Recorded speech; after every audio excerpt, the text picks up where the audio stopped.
to play a new piece for you. See if you can tap the beat while I play. 1, 2, ready, go.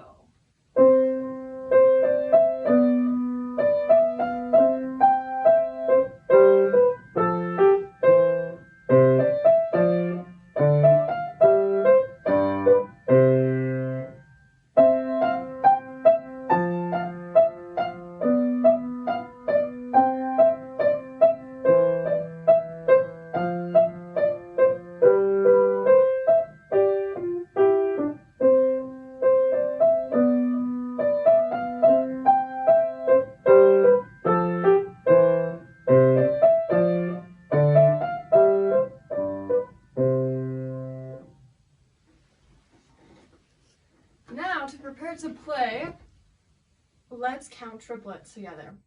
Follow after me. Triplet, triplet, triplet, triplet. How's that? Now, can you tap the beat with your left hand and tap triplet with your right hand? Let's try it. Ready, go. Triplet, triplet, triplet, triplet. Now, let's see if we can do eighth notes. Ready? 1 and 2 and 1 and 2 and. Same thing. Left hand with the beat, right hand with eighth notes. 1 and 2 and 1 and 2 and. How did you do? You think you can go back and forth? Triplet 1 and triplet 1 and triplet 1 and. How about here? Triplet 1 and triplet 1 and triplet 1 and. Nice job. Let's see if we can play the first section. I'm going to play the right hand and I want you to tap the beat. And by the beat, I mean the rhythm. 1, 2, ready, go. 1, triplet, 1, triplet, 1 and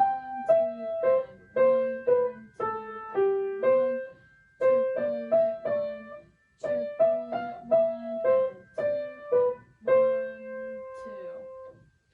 Let's call this first section A.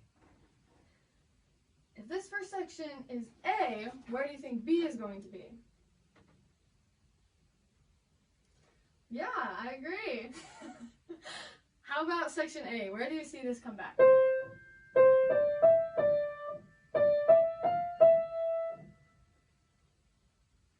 you find it?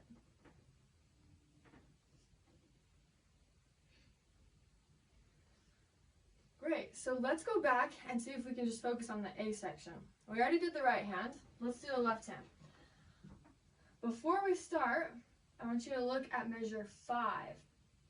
Do you notice that you play the E with your 4th finger, and then for the skip, you play with your 5th finger? Pay very close attention to that, and go ahead and mark that skip in your music so you can remember to play 4, and then reach down to 5. Play just that measure once. 4, 5, E, C.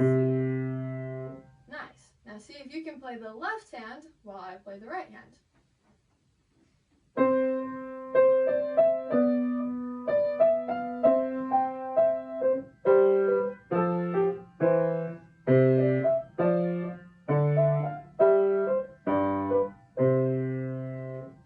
One other note, if you look at measure 4, it wants you to play those quarter notes detached. Not staccato, but not legato. Disconnected from each other. Disconnected. So careful with that. Okay, let's take a look now at section B. The beginning of section B is measure 9. So take a look at measure 9, and then take a look at measure 4. Do you see how both of them have 4 eighth notes? What's the difference between measure 4 and measure 9 then?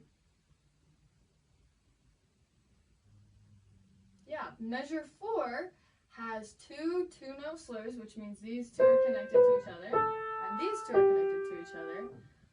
But in measure 9, you have one two-note slur at the beginning and then 2 staccatos. So can you try playing measure 4 first? Okay. Remember, to do a 2-note slur, you want to bend your wrist down and then come back up for the second one. Down and up. Okay. Measure 9. We have 2-note slur, down, up, staccato, staccato. And what do you notice about the rest of the right hand of section B? Yeah, for that next one, they all follow that same pattern of 2-note slur and staccato.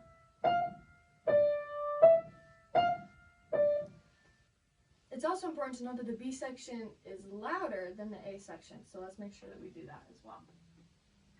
Let's try playing the right hand only for section B. Down, up, staccato, staccato, down, up, staccato, staccato. Say it with me. Staccato, staccato.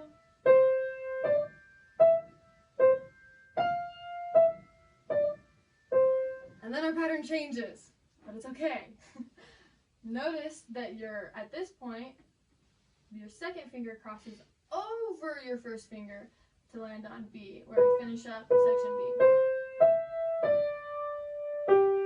And we come back to this 2-note slur in the left hand to prepare us for A, back to A. Very nice job.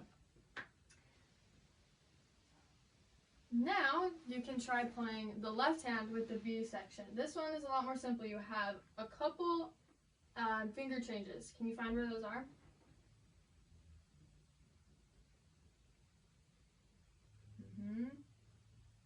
Measure 13, and then one more in measure 16.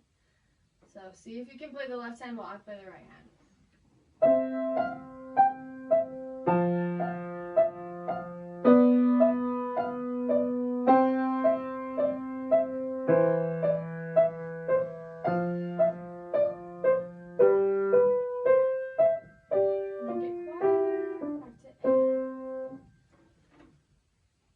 Last thing I want to point out is in those last two measures you have another diminuendo making it all the way to the piano. This is the only place in the entire piece that has a piano marking. So make sure that you do it. Last two measures with me. Ready, go.